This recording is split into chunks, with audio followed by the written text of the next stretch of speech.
अहिले सवारीमा भयो जरिवाना बढी लगायो ए गलत छ यो हुँदैन ट्राफिकको हेर्नुस् त रुलहरू त्यो हुँदैन रुल लाउनुभन्दा अगाडि जस्तो मलेसियामा योभन्दा महँगो छ थाहा छ हामीलाई तर उनीहरूले सिस्टम सबै लगाइसकेका छन् सिस्टम तोड्नेलाई पेनाल्टी लाग्यो सिस्टमै नभएका ठाउँ पेनाल्टी लाए पछाडि घुस लाग्छ 50,000 त्यो राज्य कोषमा हाल्नुभन्दा 15,000 ट्राफिक कोषमा हाल्दा राम्रो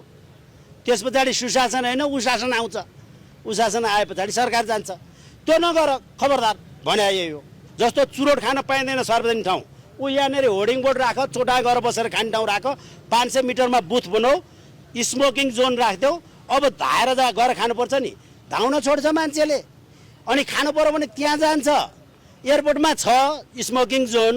त्यहाँ पुगेर चुरोट खान्छ मान्छेले यहाँ राख अनि चुरोट बाहिर खुल्ला खान पाइँदैन भने अब खाने ठाउँ छैन खुल्ला खान पाइँदैन दन्काइदिन्छ यताउति हेर्छ दन्काइदिन्छ त्यो कहिले पनि कन्ट्रोल हुँदैन कन्ट्रोल गर्नलाई सिस्टम ल्याउनुपर्छ सिस्टम राखेन आइहाल्छ नि अहिले तपाईँको सुन्नु न विष्णु पौडेलको पक्राउलाई कसरी लिनुभएको छ दाइ अहिलेको सरकारले के गराउने नि कोही सुकुम्बासीलाई घरबार सबै हुँदाखेरि पनि सरकारले घाँसबासको व्यवस्था गर्यो कुनै सुकुम्बासीको चाहिँ खोला छौरा बस्दाखेरि पनि तिनलाई पनि होल्डिङ सेन्टर लिएर गएको त्यहाँबाट पनि जा भन्छ अरे अब विष्णु पौडेल जस्तो सुकुम्बासीलाई चाहिँ सरकारले खानपान सहितको बास पनि व्यवस्था गरेका छ सरकारी मानौ अब यहाँ होल्डिङ